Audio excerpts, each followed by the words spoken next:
શ્રોતા મિત્રો, દર્શક મિત્રો, આજે આપણે કવિતાના પેજ ઉપર 30-40 મિનિટ વાત કરવા મળી રહ્યા છીએ. આપ સૌનું સ્વાગત છે. આરંભે કવિતાના પેજના જે સંચાલક છે એ મહેન્દ્ર જોશી તથા એમને સહાય કરનાર એમના સહકાર્યકરોનો આરંભે જ હું આભાર માની લઉં અને કવિતાની વાત કરવા સાથે કવિતા પઠન શરૂ કરું. ઘણી વખતે આપણને પ્રશ્ન થાય કે કવિતા શું છે, કવિતા ક્યાંથી આવે છે. આ બધાના જુદા જુદા ઉત્તરો હોઈ શકે. કવિતાએ જુદા ઉત્તરો હોય, દરેક કવિને જુદું કહેવાનું હોય અને એ કંઈ બધું દરેક વખતે શાસ્ત્રીય હોવું જરૂરી નથી. આપણે અહીં કંઈ એકેડેમિક કામ કરવા નથી ભેગા થયા. એટલે હું એવું કહી શકું, મારી એક કવિતામાં છે એમ, કે કવિતા એટલે ચૂલા પર કલેડામાં શેકાતા રોટલાની સુગંધ એટલે મારી કવિતા. રોટલા ઘડતા મારી બાના હાથ મારી કવિતા. ગૌરી વ્રતમાં વાંસની નાનકડી છાબડીમાં નાની બેને ઉછેરેલા કુણા કુણા જવારા મારી કવિતા. ઉતરતા ઉનાળે પહેલો વરસાદ થયા પછી ખેતરોની વાડે વાડે ઉગેલા કંકોડીના વેલાઓ ઉપરથી કંકોડા વીણતી કોઈ નમાઈ છોકરી મારી કવિતા. તો કવિતા આવી જુદી ચીજ છે. એને લાગણીઓ સાથે કામ છે, સંવેદન સાથે, અનુભૂતિ સાથે. પણ આપણે એક વસ્તુ જોવી જોઈએ કે ગઈ સદીના મધ્યભાગ સુધી આપણે ત્યાંના યુરોપમાં એમ કહેવાતું કે બધી જ કળાઓમાં, પાંચે લલિત કળાઓમાં સાહિત્યની કળા છે એ શિરમોડ છે. પણ પછી એ સમજાયું કે દરેક કલાને એની પોતાની વિશેષતાઓ છે. એટલે પછી દરેક કલાને આપણે સમાન ભૂમિકાએ જોવાનું શરૂ કર્યું. સાહિત્યની કલામાં પણ એવું છે કે ગદ્ય અને પદ્ય અને ગદ્ય અને પદ્યના સ્વરૂપો, એમાં ઘણી વખતે આપણે ત્યાં કવિતાને બધી જ સાહિત્ય વિધાઓમાં આપણે એને ઉત્તમ માનતા આવ્યા. વધારે અમૂર્ત, વધારે સૂક્ષ્મ, વધારે નજાકતથી એની સાથે કામ કરવું પડે. એ વધારે સજાગતા માગે, વધારે તપ માગે, વધારે સાધના માગે, એમ આપણે માનીએ છીએ. અલબત્ત એ તો વાર્તા, નિબંધ અને નવલકથામાં પણ અઘરું જ છે. પણ કવિતા આવું એક વિલક્ષણ સ્વરૂપ છે એ નક્કી.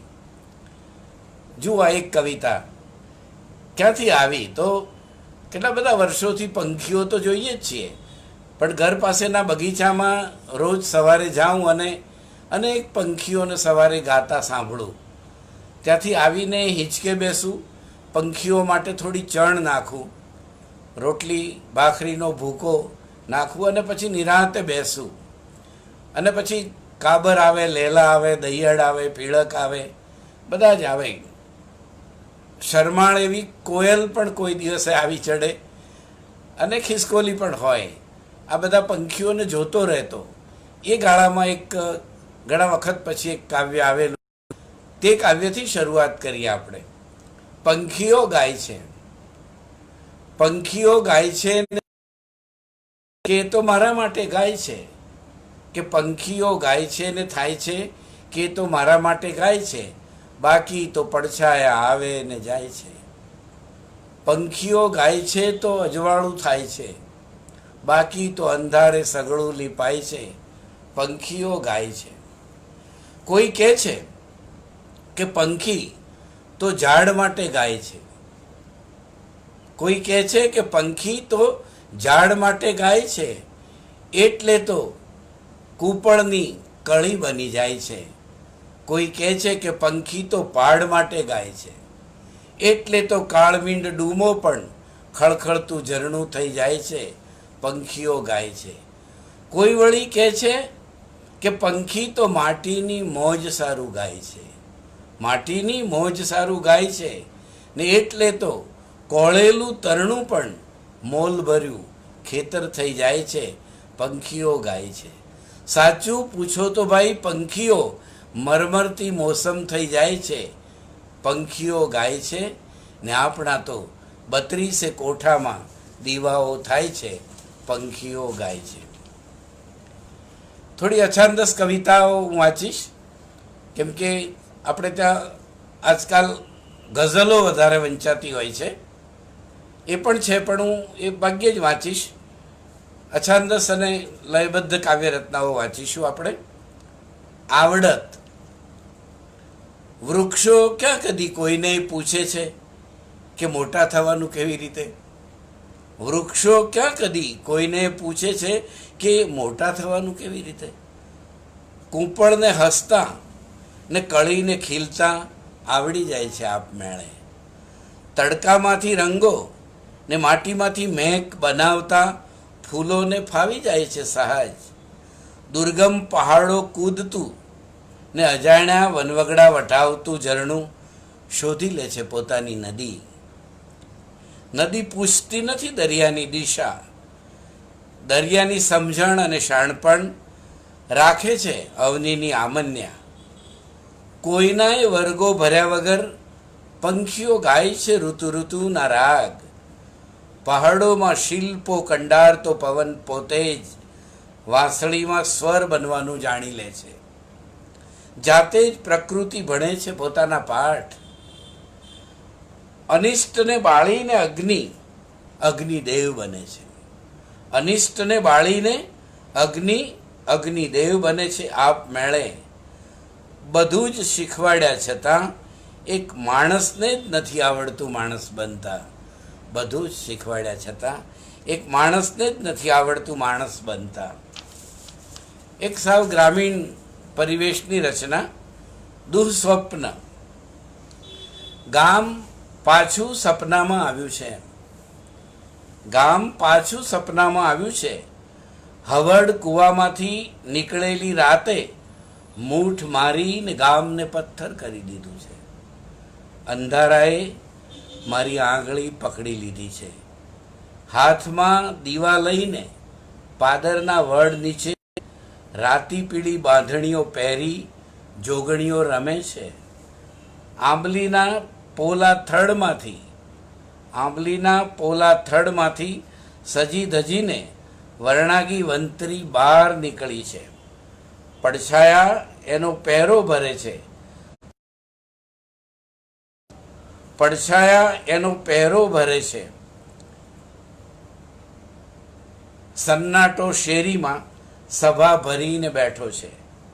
મકાનો આંખો મીચીને જોઈ રહ્યા છે. આંબલીના પોલા થડમાંથી સજી ધજીને વર્ણાગી વંતરી બહાર નીકળી છે.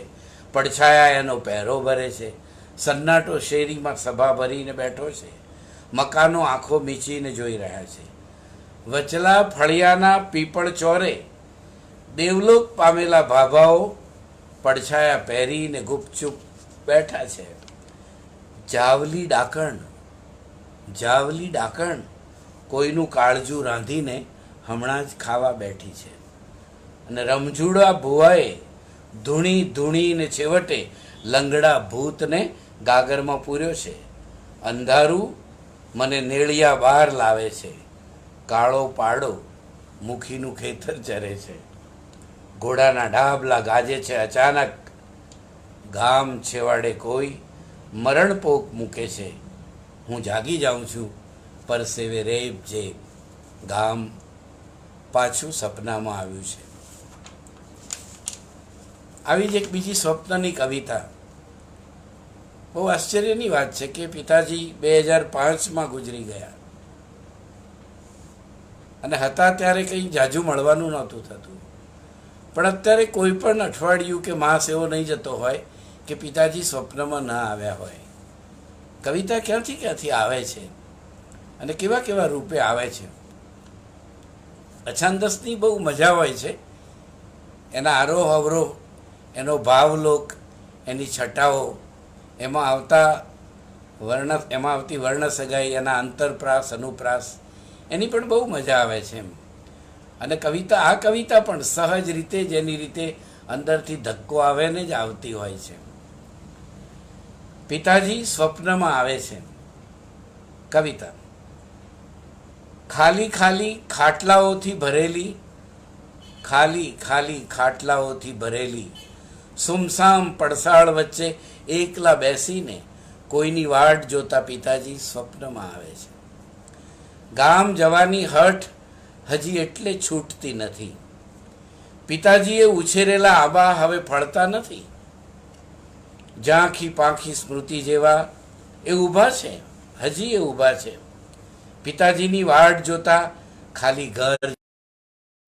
ડૂમો હજી ઓગળતો નથી ભેખડ જેવો, ડૂમો હજી ઓગળતો નથી ભેખડ જેવો. વાલની વેળાઓ વાડામાં તડકે સૂકવેલા પાપડની જેમ સુકાઈ ગઈ. અમને કદીએ બાથમાં નહીં લઈ શકેલા બાપા. વાલની વેળાઓ વાડામાં તડકે સૂકવેલા પાપડની જેમ સુકાઈ ગઈ. અમને કદીએ બાથમાં નહીં લઈ શકેલા બાપા, અને એમને કદી પણ અડકી નહીં શકેલા અમે. સ્વપ્નમાં ભીની આંખે જોઈ રહે છે પિતાજી. ત્યારે નહીં સમજાયેલી એમની વિધુર વેદનાઓ, ત્યારે નહીં સમજાયેલી એમની વિધુર વેદનાઓ. બહુ છેટું પડી ગયું છે એમણે પૂરેલા ધાનથી, બહુ જ છેટું પડી ગયું છે એમણે પૂરેલા ધાનથી. વાડાના વૃક્ષો હવે સંવાદ કરતા નથી. રાતની ચાદર પર આજ્ઞા ભરત ભરતા નથી. નથી આવતા સાપ થઈને પૂર્વજો ઘર સાચવવા. ખેતરોની મુઠ્ઠી પણ ખુલ્લી પડી ગઈ છે. આવતા નથી વખતના વાવાઝોડા હવે, ને બોલતું નથી ઘરના વચલા મોહ પર બેસીને ડરામણું ઘુવડ. સંભળાતી નથી શિયાળવાની લાળી. છત અને મોહ વગરના ઘરમાં રાતવાસો કરું, ડરું. અઘરું હોય છે પિતાજી થવું. સમજણની પીડાઓનું પોટલું લઈને ગામ જાઉં છું, પાછો વળું છું પોટલું લઈને. પિતાજી હજી સ્વપ્નમાં આવે છે. ઉત્સુક હું જોઈ રહું છું વાવાઝોડા પછીની શાંતિ એમની આંખોમાં. ખાલી ખાલી ખાટલાઓથી ભરેલી સુમસાન પડસાળ વચ્ચે એકલા બેસીને કોઈની વાટ જોતા પિતાજી સ્વપ્નમાં આવે છે. એક રોમેન્ટિક રચના. ઘણી વખતે એવો પ્રશ્ન મનમાં થાય કવિતા લખતી વખતે ને એમ, પ્રકૃતિ સાથે બહુ જોડાયેલા હોઈએ ને ત્યારે એ પ્રશ્ન થાય કે પંખીઓ ગાતા નથી એટલે કૂંપળ ફૂટતી નથી, કે કૂંપળ ફૂટતી નથી એટલે પંખીઓ ગાતા નથી. પંખી અને ઝાડનો કેવો સંબંધ છે? એ સંબંધ બહુ મહત્વની વસ્તુ છે. એટલે એક ઝાડ છે, તમે કાલે તમે અહીંથી પસાર થયા અને આકાશ નીચે ઉતરી આવ્યું. કાલે તમે અહીંથી પસાર થયા અને આકાશ નીચે ઉતરી આવ્યું. ભીતે ભીતે લીલી લીલ છવાઈ ગઈ. ઝાડ જાગ્યા અને ઝૂકી આવ્યા પાંદડે પાંદડે. રસ્તે રસ્તે માખણ કૂણું ઘાસ ઉગી આવ્યું. સીમ બેઠી થઈ ગઈ ચાસે ચાસે. કાંટાળી વાડ પર વેલ ચડી ગઈ અને અંગાંગે ભૂરી ભૂરી કૂંપળો ટહુકી ઉઠી. ધરતીના ઉરોજ જેવી ટેકરીઓએ મોતી મઢી કાંચળી પહેરી લીધી. રાતા કાચિંડા મદે ચડ્યા. તળાવનું કમળજળ કુંવારા ઉદર જેવું થરક્યું. ઘાસ અને તડકો તક જોઈ છાનામાના પરણી ગયા. માટીમાં મેઘ થઈ મળી ગયેલો હું ડમરો થઈ મહેકી રહ્યો છું હવે તમારી રાહમાં. ઘાસ જુઓ. કોઈએ મને હમણાં મારો નિબંધ વાંચીને મેસેજ કરેલો કે ઘાસ વિશે આટલું બધું લખી શકાય? તો એ ઘાસ વિશે એક કાવ્ય, એ તો નિબંધ હતો, આ એક કાવ્ય. અને બહુ જુદું. શિખરણીમાં ન જાણું શા માટે પૃથ્વી પર આ ઘાસ ગમતું, ન જાણું શા માટે પૃથ્વી પર આ ઘાસ ગમતું ખીણે સીમ વનવને ચિત્ત ભમતું ગમે ના એને એ તૃણ વગરના આ નગરમાં ન જંપે એ પોતે લઈ જતું મને ઘાસ ઘરમાં વળી લઈને દોડે છલછલ થતા ઘાસ બીડમાં અને શોધી કાઢે ઉગતું તૃણ પાષાણ ભીડમાં ઉગતું તૃણ પાષાણ ભીડમાં બતાવે મેદાનો હરિત પિતરંગે છલકતા પછી મારે અંગે તૃણપુલક થઈ એ મલકતા હવે હું ચાહું છું તૃણસળી તૂટી હવે હું ચાહું છું તૃણસળી તૂરી કેફ ચડતો હું જ્યાં જન્મ્યો તો એ મલક ભીતરે આવી અડતો હજી એ શેઢા ખેતરગર સુધી આવી ચડતા મને ખંખેરીને ખબર પૂછતા ખૂબ લડતા ભલા તું તે કેવો જનપદ ભૂલીને ભલા તું તે કેવો જનપદ ભૂલીને ભટકતો ખરી આ માટી છે ખરી આ માટી છે તૃણ પણ ખરા તું ખખડતો. તો મૂળ ધરતી એના વિના આપણે કેવા એકલા છીએ એની કરી છે. એક કવિતામાં જે મહત્વની વસ્તુ છે લાગણી, એની એક કવિતા કે ઘણી વખત નહીં કવિતા માટે એમ કહેવાય ને કે ભાઈ મુગ્ધતા જોઈએ. જો તમે તમારી અંદરનો વિવેચક કાયમ સાબદો રહે અને તમને ટપલીઓ માર્યા કરે કે આમ નહીં આમ નહીં, અથવા તો તમે બહુ જ ચિંતા કર્યા કરો કવિતા વખતે કે આને કેવી લાગશે ને પેલાને કેવી લાગશે, તો કવિતા ન થાય. કવિતા માટે મુગ્ધતા જોઈએ જ, અલબત્ત અંદરની સમજણ જોઈએ, પણ એક આંખમાં મુગ્ધતા અને બીજી આંખમાં વિદગ્ધતા, પણ મુગ્ધતાની આંખ, અચરજની આંખ એ વધારે ખુલ્લી રહેવી જોઈએ. કુતૂહલ થવું જોઈએ, નિરીક્ષણ અને કુતૂહલ જગવે તે. પણ ઘણી વખતે કેટલાકને બહુ પરિપક્વ લાગણીઓ હોય, એટલે કે સંવેદનાઓ. અહીં જરા જુદી વાત કરી છે કે અમે તો આવા છીએ, તમને ફાવે તો બરાબર છે, ના ફાવે તો કહી દઈએ. વાર લાગે છે સમજણ આવતા આપણી નિર્દોષ લાગણીઓને, વાર લાગે છે સમજણ આવતા આપણી નિર્દોષ લાગણીઓને. તાપ સાથે તરસ અને શ્વાસ સાથે સોસ જોડાયેલા હોય છે, જળ સાથે મૃગજળ પણ. તાપ સાથે તરસ અને શ્વાસ સાથે સોસ, એટલે જ્યાં સુધી આપણામાં શ્વાસ છે ને ત્યાં સુધી ગળામાં સોસ પડવાનો, તરસ લાગવાની. એટલે તાપ સાથે તરસ, શ્વાસ સાથે સોસ, અને જોડાયેલા હોય છે જળ સાથે મૃગજળ પણ. ચિતરેલી નદીઓ તરી શકાતી નથી ને પી શકાતા નથી લીલા છાંયડાઓ. હે મારી ભલી ભોળી લાગણીઓ, પીડાના પાત્રમાં જ પ્રગટે છે પ્રેમ.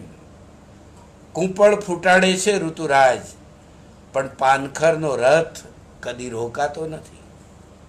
ને તોય શાણપણને વશ થતી નથી વાલામુઈ લાગણીઓ. માટી મોટા કરે છે ને એ જ મિટાવી દે છે પાછા પોતાનામાં. માટી મોટા કરે છે ને એ જ મિટાવી દે છે પાછા પોતાનામાં. કરુણાની કઠોરતા સમજાતા સમય લાગે છે. કરુણાની કઠોરતા સમજાતા સમય લાગે છે. આધાર માટે જૂજતી દોહલી લાગણીઓને વાર લાગે છે સમજણ આવતા. વરસાદે નહીં વવાયેલા ખેતરો અને ઉછેર્યા પછી પણ નહીં ફળેલા વૃક્ષો. વરસાદે નહીં વવાયેલા ખેતરો અને ઉછેર્યા પછી એ નહીં કળાયેલા વૃક્ષ, નહીં ફળેલા વૃક્ષો. એ જાણીને જીરવાતું નથી જ્ઞાન. હે શાણપણના દેવતા, તમને ઘણી ખમ્મા. અમને મુબારક અમારી વાલ સોઈ લાગણીઓ, અમને મુબારક અમારી વાલ સોઈ લાગણીઓ. એક કાવ્ય છે સર્જક વિશે, કે સર્જક કોણ છે? આ ઉપરવાળો સર્જક, જેણે આ સૃષ્ટિ રચી છે એની વાત છે આમ તો. અને આપણી પણ, આપણે સર્જક છીએ તો એ શું હોઈ શકે એમ. સર્જક વ્યક્તિએ વ્યક્તિએ વાર્તા ને કુટુંબે કુટુંબે કથાઓ છે. ઝાડવે ઝાડવે કવિતા અને ભૂખંડે ભૂખંડે લયની છટાઓ. ઘટાઓ ઘડાતી નથી માણસથી. પવનની મરમર અને શ્રાવણની ઝરમર. પહાડે પહાડે નિર્જરનું નર્તન. પંખીનું ગાન ને રાનની શાન. વાયુ પૂરે પથ્થરોમાં પ્રાણ. ભેખડોમાં શિલ્પો કોરતી ભરતી. સર સર સરતી રેશમી રેતમાં અમૂર્તને આકાર તો રચનાકાર. અજબ છે ગ્રાન્ડ કેનિયનનો ગજબ કરતા. ઓહ, એ સ્થપતિના શા રચેલા રૂપ. રંગ અને રૂપના સામ્રાજ્યો હજી અવતરે છે તરુવરે તરુવરે. હોવાપણાના હતભાગી હેતને તડકે તપાવતો ને અંધારે ઠારતો નક્ષત્રોની ભાત ભરાવતો નભગંગામાં. આંખ સામે તો છે જે કદી છેતરતો નથી છળ કરી.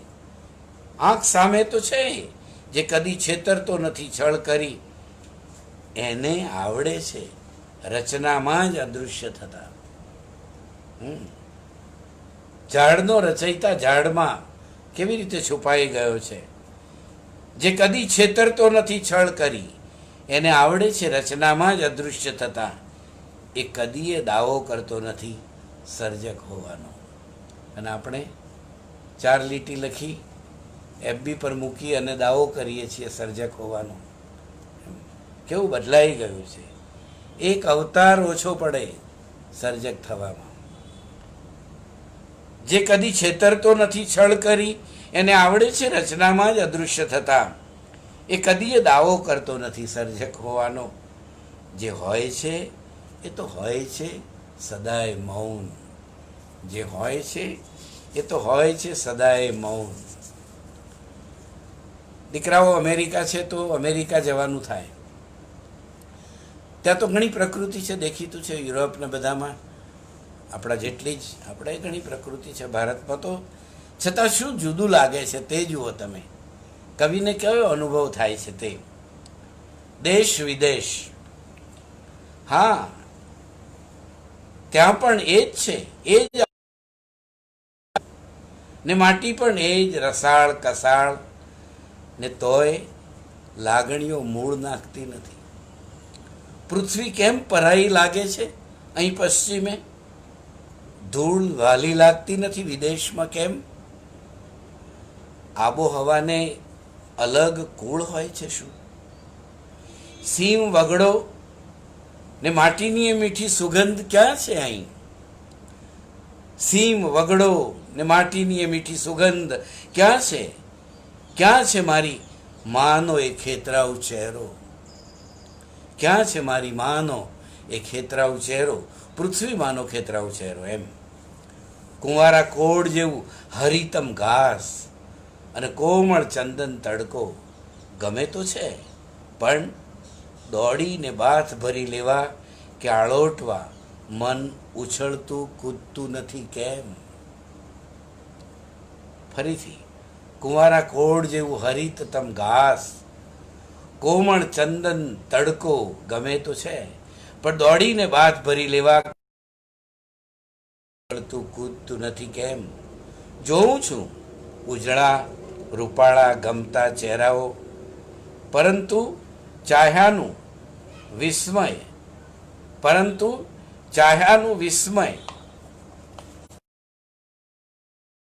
ચાહ્યાનું વિસ્મય ને ચૂમ્યાની ભીનાશ. ચાહ્યાનું વિસ્મય ને ચૂમ્યાની ભીનાશ ક્યાં છે. એ લજ્જા, એ રતાશ, એ રોમાંચ ક્યાં છે. આંસુ ને જુરાપા વિનાના પ્રેમને હું શું કરું. આંસુ અને જુરાપા વિનાના પ્રેમને શું કરું. આ વિરાટ ઓકના વૃક્ષો, આ વિરાટ ઓક, પાઇન, મેપલ અને ચિનારના વૃક્ષો, શું વૈભવ એમનો. ઓ શ્રી છટાઓ ઘટાઓ એમની. પણ એ બોલાવતા નથી મને છાંયડે બેસવા. એ બોલાવતા નથી મને છાંયડે બેસવા. ક્યાં છે મારા લીમડા, આંબા, મવડા અને પીપળા. ક્યાં છે મારા લીમડા, આંબા, મવડા અને પીપળા. મારા ભૂખ્યા તરસ્યા ગામની ડુંગરા ભીતમાં કેસરી કળીએ કળીએ કોળવા આતુર મારા પારિજાત મને બોલાવે છે. હું આવું છું, હું આવું છું, હું આવું છું. મારું એક બહુ જાણીતું કાવ્ય છે, દેશ દુનિયામાં જાણીતું છે એમ કહું તો. અમેરિકામાં પણ એ ઘણું જ લોકપ્રિય, જ્યાં વ્યાખ્યાન આપવા જાઉં ત્યાં એ કાવ્ય વાંચવાનું કહે બધા. એટલે હું એવું માનતો થયો ઘણા વખતથી, ને ભણતો ત્યારથી પણ મને એવું હતું કે આપણે મૂર્ધન્ય કવિને, મોટા ગજાના કવિને એવું બધું ઘણું બધું કહીએ છીએ એમ, અને પછી પોતપોતાની જે આખી એક મંડળી હોય એ મંડળીમાં એકબીજાને સ્થાપીએ છીએ અને એ બધું કરીએ છીએ.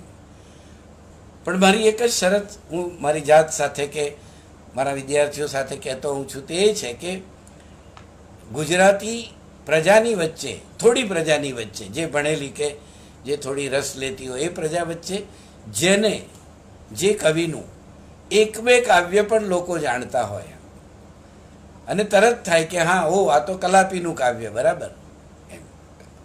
આપની આદિ કે તે પંખીની ઉપર પથરો, કે ઓ ભૂમિયા વિના એટલે ઉમાશંકર, મારી બંસીમાં બોલમે ઓ સુંદરમ, એમ.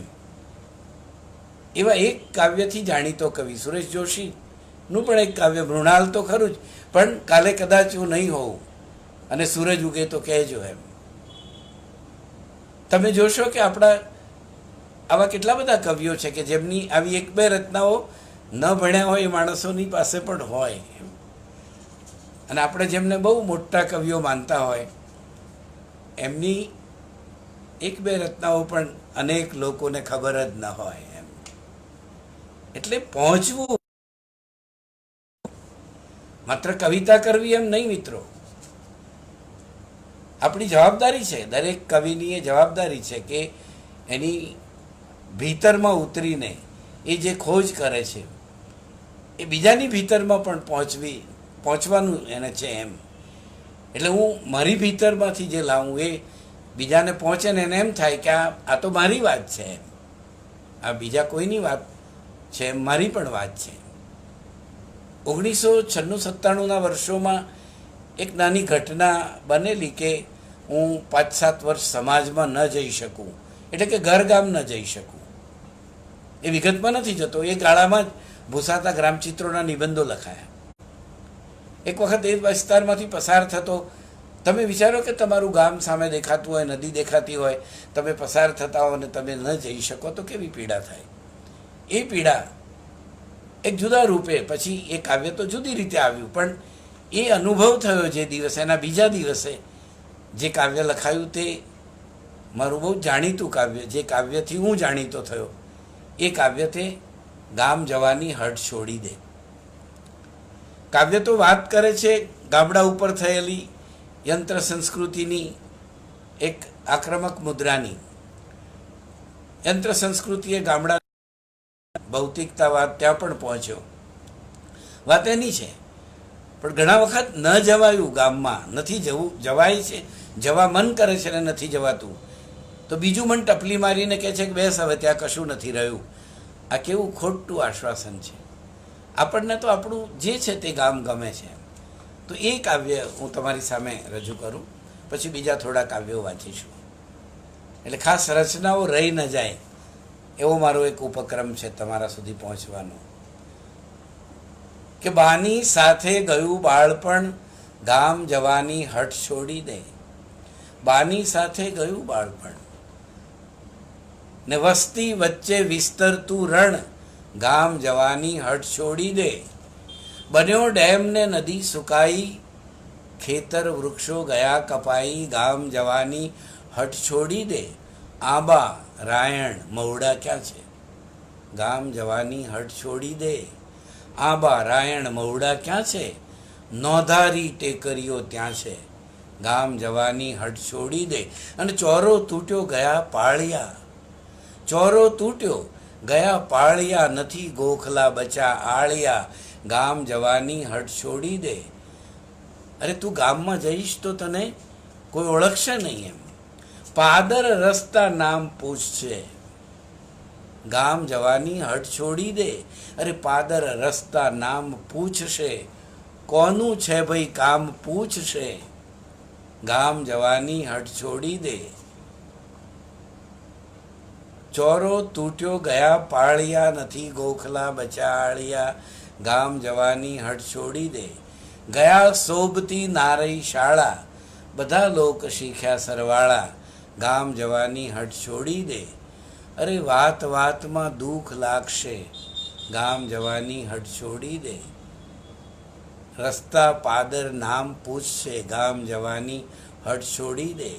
નથી નેળિયા સડકો થઈ ગઈ, એક સીમ પણ ધોખો દઈ ગઈ. ગામ જવાની હઠ છોડી દે. નથી ઓટલે ભીતે ઓકળી, સગ પણ ભૂલી પ્રજા મોકળી. ગામ જવાની હઠ છોડી દે. અને છેલ્લી પંક્તિઓ છે તે છે કે છાશ રોટલો ગયા વસૂકી, અરે માટી એ પણ માયા મૂકી. ગામ જવાની હઠ છોડી દે. કે છાશ રોટલો ગયા વસૂકી, માટી એ પણ માયા મૂકી. ગામ જવાની હઠ છોડી દે. અને શિરમોડ પંક્તિઓ જે છે તે કે નથી વાવતા ભાઈ મકાઈ, ગામ જવાની હઠ છોડી દે. જે મકાઈના ડોડા ભાઈ સાથે ખાધેલા અને જેનું લોહી બનેલું, કે નથી વાવતા ભાઈ મકાઈ, ગામ જવાની હઠ છોડી દે. નથી વાવતા ભાઈ મકાઈ, લોહી ખરું પણ નથી સગાઈ. ગામ જવાની હઠ છોડી દે. પાદર રસ્તા તને કોકના વેણ વાગશે, ગામ જવાની હઠ છોડી દે. અને જુદા મૂળની રચના પણ તમારી સામે રજૂ કરું કે કવિતા કેવી રીતે ગદ્યમાં પણ થઈ શકે. એટલે હું એક બીજી વાત મિત્રોને કરવા માગું કે અભિધા લક્ષણા વ્યંજના શક્તિઓ શબ્દની તો બરાબર છે. કોઈ ન ભણ્યા હોય અને મોટા કવિ થયા હોય તો એ કંઈ જરૂરી નથી, પણ આપણે બધા હંમેશા આ બધી વસ્તુઓના ચીપિયા ખખડાવ્યા કરીએ છીએ મૂલ્યાંકન વખતે. આસ્વાદમાં એ બધું વચ્ચે આવતું નથી. કોઈ પણ ભાવક આસ્વાદી શકે છે, પણ આપણે માનો કે કવિતા કરતા હોઈએ ને એની તપાસ કરવી હોય તો કોઈ પણ કવિ જાણે અજાણે લક્ષણા અને વ્યંજનાનો ઉપયોગ તો કરે જ છે. પણ ખરું તો એ છે કે કોઈ પણ કવિ શબ્દની જે એક બીજી ગુણવત્તા છે, શબ્દના બીજા ગુણધર્મો છે 3, શબ્દને નાદ છે, શબ્દને લય છે અને શબ્દને અર્થ છે, એનો બરાબર ઉપયોગ કરે તે કવિ. અને લય એટલે કંઈ શબ્દોની માત્રાઓ ગોઠવી અને એ તો ખરો જ એમ, પણ આપણા જીવનનો પણ એક લય છે. ટેકરીને પોતાનો લય છે, સીમ વગડાને, સરોવરને, રણને, આ બધાને પોતાનો લય છે. એટલે એ લય સાથે પેલા શબ્દનો લય જે જોડીને ઊંચકે એમ. એટલે આપણને યાદ છે ને કે ધીમે ધીમે ઢાળ ઉતરતી ટેકરીઓની સાખે તમને ફૂલ દીધાનું યાદ. તો જાણે તમે ટેકરી પરથી લયની આંગળી પકડીને ઉતરો છો, સીમ વગડામાં જાઓ છો ને દૂર ક્ષિતિજમાં પહોંચી જાઓ છો પંક્તિના અંત ભાગ સુધી. એનું નામ મિત્રો લય છે. અઘરું છે પણ એ છે શું? શબ્દને ગોઠવવાનો જ છે. શબ્દ વિન્યાસ, શબ્દનો વિન્યાસ, કયો શબ્દ કોની સાથે બેસે, અને એ પૂર્વે કોઈ કવિએ ન બેસાડ્યો હોય એમ. એટલે અપૂર્વ શબ્દ વિન્યાસ એટલે કવિતા. એ અપૂર્વ શબ્દ વિન્યાસ આપણને રસાળ, રસાર્દ્ર અને રસાનંદ સુધી લઈ જાય. આ એક સાદી કવિતા તમે જુઓ, કવિતાનું શીર્ષક જ એવું છે, એક સાદી સીધી કવિતા. કાશીરામ કાકાની વાત. કરમસદના કાશીરામ કાકા કશે જતા નથી. એ ભલા અને ભલી એમની કેળ બાજરી, ખમતી દર ખોરડાના ધણીની ખેતીમાં કણનું મણ થાય ને કાયા પરસેવે નાય. હાથી મૂકો ને તોય પાછો પડે એવી કેળ, તે લૂમો લેવા મુંબઈનો મારવાડી આવે. કેવી વસ્તુ બને છે એ જુઓ કે કરમસદના કાશીરામ કાકા કશે જતા નથી. એ ભલા અને ભલી એમની કેળ બાજરી, ખમતી દર ખોરડાના ધણીની ખેતીમાં કણનું મણ થાય ને કાયા પરસેવે નાય. હાથી મૂકો ને તોય પાછો પડે એવી કેળ. તે લૂમો લેવા મુંબઈનો ટ્રેક્ટરનો જમાનો આવ્યો તે એ લાવ્યા, પણ હળ બળદ ને ગાડું વાડામાં તૈયાર હોય. યંત્રોનું એવું તે ખરે તાકડે પાછા બગડી બતાવે ને વીજળી તો વારે વારે પિયર જાય એટલે પંપ બાપડા પાંગળા, છતાં ડીઝલે હોશિયાળા. કાશીરામ કાકા કહે છે કે ઋતુઓ રાજાની રાહ નથી જોતી ને ધરતી માતા બીજ નથી ખોતી. બાકી જિંદગી અને ધોતી ઘસાય જર્જર થાય. આ જુઓ ને, પંડના છોકરા પરદેશ ગયા તે જમીન થોડી પડતર રખાય છે. હે, માલિકે આપણી વેઠવા વાસ્તે વરણી કરી, તે આપણે જાતની સાવરણી કરી. લીલા લહેર તે આસ તો વળી. કાશીરામ કાકાનો સંદીપ સીમાને પરણીને સિડની ગયો. કાશીરામ કાકાનો સંદીપ સીમાને પરણીને સિડની ગયો અને વિનોદ વિધિને પરણીને વેનકુવર જઈ વસ્યો. ને બીના બોરસદના બિપિનને પરણીને બાલ્ટીમોરમાં.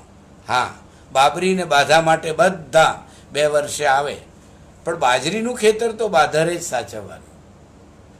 કાશીરામ કાકા તો કશે જતા નથી, પણ સરદાર પટેલના વતનવાસીઓ શિકાગોમાં ઘણા કે ત્યાં ચરોતરની ન્યાત મળી.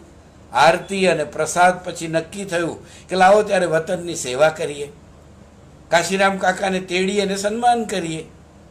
સમજાય છે? વતનની સેવા કરવા માટે કાશીરામ કાકાને તેડીને સન્માન કરવાનું. એમ કાકા મને કહે કે મનુભાઈ ચાલો ત્યારે તમે પેન્સિલ્વેનિયામાં પરેશના પોતરાને રમાડતા આવજો.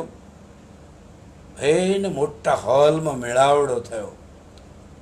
એકેય થાંભલા વિના આભલા જેવી છત. કાશીરામ કાકાને આઈપેડ આપ્યું ને ઘઉંની સાથે ચીલ પાણી પીવે એમ મનુભાઈને આઈફોન અર્પણ કરીને ન્યાત તો રાજી રાજી. અરે કાશીરામ કાકાને કહો ભાઈ, 2 શબ્દો બોલે. કાકાને થયું ભલે ત્યારે. કાકા બોલ્યા, વહાલા વતનવાસીઓ, ભગવાન ભલું કરજો. આપણી ભૂમિ તે આપણી ભૂમિ, મોતી પાકે મોતી. મેં નાપાડના નરસિંહને બોલાવીને નર્સરી સોંપી. તે 2 પાંદડે થયો ને એનો નીતિન નર્સરીમાં રોપા ગણતા ગણતા ડાક્ટરી કોલેજમાં ગયો. બુદ્ધિ બુશના બાપની, પણ મૂળ વાત તો ભીતર ભોયની છે ભાઈઓ. પણ મૂળ વાત તો ભીતર ભોયની છે ભાઈઓ. માલિપાનો ખાલીપો બહુ ખખડે. માલિપાનો ખાલીપો બહુ ખખડે. પ્રાર્થનાઓ કરીએ કે કૂતરા પાળીને બચ્ચીઓ ભરીએ. પ્રાર્થનાઓ કરીએ એટલે ચર્ચમાં જઈએ, મંદિરમાં જઈએ, મસ્જિદમાં જઈએ, ગુરુદ્વારામાં જઈએ. પ્રાર્થનાઓ કરીએ કે કૂતરા પાળીને બચ્ચીઓ ભરીએ. બધું જ ફાંફા અને ફોતરા છે. ભીતરની ભૂમિકા ફળવતી જળવતી બને તો ભયો ભયો. ભીતરની ભૂમિકા ફળવતી જળવતી બને તો ભયો ભયો. અમેરિકાએ આટલું શીખવાનું છે, અને આજે તો ખાસ અત્યારે તો અમેરિકાએ આટલું શીખવાનું છે. બાકી તો પરિશ્રમ જ પારસમણી છે. બહેનો ને બંધુઓ, સુખી થજો અને સુખી કરજો. દેશીઓ કાશીરામ કાકાને કેટલું સમજ્યા એની તો ખબર પડી નથી, પણ CIIAA આ ટૂંકા પ્રવચન વિશે લાંબો અભ્યાસ કરવા કમર કસી છે ને કાશીરામ કાકા પાછા કરમસદ આવી ગયા છે. હવે છેલ્લી 1-2 રચનાઓ રજૂ કરું. આ જે રચના વાંચું છું એ મહારાષ્ટ્રના ગુજરાતીની ટેક્સ્ટમાં 9મા ધોરણમાં છે. મારે તો માટી થવું હતું. કાવ્યનું શીર્ષક છે મારે તો. એ કાવ્યમાં દરેક સ્ટાન્જામાં એક પંક્તિ 2 છેડા જોડે છે, એટલે તમે એ રીતે એને સમજજો. મારે તો માટી થવું હતું, બીજ બનીને ઉગવું હતું. મારે તો માટી થવું હતું, બીજ બનીને ઉગવું હતું. મોરીને મહેકવું હતું, ખેતરમાં મોલ બનીને શીખવું હતું. સહન કરતા વૃક્ષ થઈને ભણવી હતી ઋતુઓ. ખેતરમાં મોલ બનીને મોરીને મહેકવું હતું, ખેતરમાં મોલ બનીને શીખવું હતું સહન કરતા વૃક્ષ થઈને, ને ભણવી હતી ઋતુઓ. પહાડો વનો કોતરો કરાડો ખૂંદવા હતા ઝરણું થઈને, ગાવું હતું પ્રેમનું ગીત પંખી થઈને, આવવું હતું આકાશ. પંખી થઈને પ્રેમનું ગીત ગાવું હતું ને આકાશ આવવું હતું, એમ બે પંક્તિઓના છેડા. ગાવું હતું પ્રેમનું ગીત પંખી થઈને, આવવું હતું આકાશ. માણસ થઈને પણ આવવાનું આકાશ, તે પણ ભાવ છે જુઓ. કૂંપળ કળી અને પુષ્પ થવું હતું, સુગંધિત પવન થઈને પહોંચવું હતું નક્ષત્ર લોકમાં, વર્ષા બનીને વરસવું હતું તરસી તરડાયેલી ધરતી પર, મેઘ થઈને મટી જવું હતું ઘડીક, જરીક જંપી જવું હતું પતંગિયું થઈને પુષ્પની ગોદમાં, જરીક જંપી જવું હતું પતંગિયું થઈને પુષ્પની ગોદમાં, ને તે મને માણસ બનાવ્યો. અરે અરે, મને પૂરેપૂરું ચાહતાય ક્યાં આવડે છે હજી. બીજી એક રચના જુઓ. તું જ તો છે માટીમાં, પ્રેયસીને છે, ચેતનાને કહ્યું છે અંદરની, અને ઉપરને કહ્યું છે આકાશને. તું જ તો છે માટીમાં ને વૃક્ષોમાં પણ તું જ. તું અવનીની અને આકાશની ભૂરી ભૂરી આશા, તું અવની અને આકાશની ભૂરી ભૂરી આશા. માટીમાં મહેક ને વૃક્ષોમાં સ્વાદ, પાંદડે પાંદડે તારા જ તો રંગો છે, ને પત્તીએ પત્તીએ સુગંધ. તું જાણે છે રાગ અને આગ એક જ તો છે. ઋતુઓ તને જોઈને વસ્ત્રો બદલે છે, ઋતુઓ તને જોઈને વસ્ત્રો બદલે છે. પવન ભણે તારી પાસે સુગંધના પાઠ, તડકો શીખે રંગો ગૂંટતા તારી કને, તારી ઓથે અંધારું રચે રૂપ રંગ આકારો. સવાર તારાથી જ તો છે ભીની ભીની, ને તને અડીને સમય કોમળ કોમળ, ને તને અડીને સમય કોમળ કોમળ. વસંત પંચમી પહેલાં જ આંબે આંબે મંજરી થઈને લચી પડે છે તું જ. પૃથ્વી થોડી ઊંચે ઉચકાઈ છે ને આકાશ ખાસ્સું નીચે ઉતર્યું છે.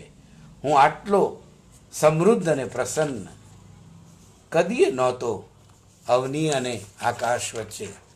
એક કીડી વિશેની રચના મારે ખાસ વાંચવી છે, એ તમારી સામે રજૂ કરું અને પછી આપણે પૂર્ણતા તરફ વળીએ. કીડી. કીડી મને ગમે છે. કીડી કાનૂન ઘડતી નથી, કીડી કોઈ કાયદો પાળતી નથી. આજના દિવસોમાં કીડી લોકડાઉનમાં નહોતી, આપણને કીડી થવું છે. કીડી મને ગમે છે, કીડી કાનૂન ઘડતી નથી. ભરત ખેની. કીડી મને ગમે છે, કીડી કાનૂન ઘડતી નથી, કીડી કોઈ કાયદો પાળતી નથી. ફાયદો મેળવવા કીડી કોઈને પંપાળતી નથી. શિસ્ત તો કોઈ એની પાસેથી શીખે. ખાંડની બોરી મળે તો એ કીડી કણથી રાજી રહે છે, મણ સંગરતી નથી કીડી. ક્ષણ ક્ષણમાં જીવે છે કીડી. કીડી કોઈને વાટ પૂછતી નથી, પણ બીજી કીડી મળે ત્યારે ઊભી રહીને ખબર પૂછે છે કીડી. કીડી ધીરજ ધરે છે. 12મો અને 62મો માળ ચડે છે, મહેલની ટોચે ચડીને તડકો ખાય છે. કીડી રાજાથીએ ડરતી નથી, ચડ ઉતર જાણે છે કીડી. વરુણ દેવ એની પરીક્ષા લે છે, ત્યારે કીડી તરણું લઈને તરી જાય છે. હો હા કર્યા વગર શાંતિપૂર્વક મરી જાય છે કીડી. આવતે ભવે મારે કીડી થવું છે. કીડી બહુ બહુ ગમે છે મને, મારે કીડી થવું છે. અને છેલ્લી રચના માટી અને મેઘ, જે નામે મારો છેલ્લો કાવ્ય સંગ્રહ ગયા વર્ષે આવ્યો. આ રચનાઓમાંથી કેટલીક મેં યુએસમાં રચેલી. સામાન્ય રીતે બીજી જગ્યાએ બહુ ફાવતું નથી, પણ થોડો વખત વધારે જાઓ એટલે, અને ત્યાંના મેઘ જરા જુદા, અહીંની માટી યાદ આવે એવા. માટી અને મેઘ. માટી અને મેઘના મન મળી ગયા છે. આ તડકો અને ઘાસ એવા તો ભળી ગયા છે કે નોખા પાડી શકાતા નથી પરસ્પરને. કઈ સોના સળી અને કઈ કિરણ સળી. હળી ગઈ છે હવાઓ મોસમી પવનો સાથે, ને ઘાસમાં ઘુમરીઓ ખાય છે આકાશ. પૃથ્વી સ્પંદિત થઈ ઉઠી છે આજે. અરે દરજીડો પાન સીવીને માળો રચે છે, રતુમડો રાગ છલકાય છે કૂંપળે કૂંપળે, અને કાબરી ગાયે પાસવો મૂક્યો હોય એમ આભલું વરસે છે. ધરતી તેજ તેજ છે, સીતાફળીની ડાળે ડાળે સારા દાડા બેઠા છે. અરે આ તો ધૂપ છાંવ કે અલખની પ્રીતિ છે. આ તરુ ઘટાઓ કે મેઘ માટીની અભિવ્યક્તિ રીતિ. ખેતરે ખેતરે ઝાંઝરી અને ઋતુની ખંજરી વાગે છે દિવસ ને રાત. કાંટાળી વાડે વાડે ફૂલોવાળી વેલ ચડી ગઈ છે. કાંટાળી વાડે વાડે ફૂલોવાળી વેલ ચડી ગઈ છે. જિંદગી છે ને તે કાંટાળી વાડ છે, અને પ્રસન્નતાની જે વાત છે તે ફૂલો. દુઃખ વેઠીને પણ પ્રસન્નતા, પીડા વેઠીને પણ માધુર્ય પ્રગટ કરવું, એ વાત છે કે કાંટાળી વાડે વાડે ફૂલોવાળી વેલ ચડી ગઈ છે. હવે કવિતા લખવાની જરૂર જ ક્યાં છે. મેઘ અને માટીના મન મળી ગયા છે. આટલી મિનિટોમાં મિત્રો આપણા મન પણ મળી ગયા છે. તમારા સૌનો ખૂબ આભાર. ફરીથી મહેન્દ્ર જોશીનો અને અહીંથી આ કાર્યક્રમ જે સંચાલિત કરી રહ્યા છે મારી સાથે તે ગિરીશ ચૌધરીનો આભાર માનું. ફરી પાછા મળીશું. આપ સૌનો પ્રતિભાવ ગમશે. ધન્યવાદ. Take care. આવજો. બાય.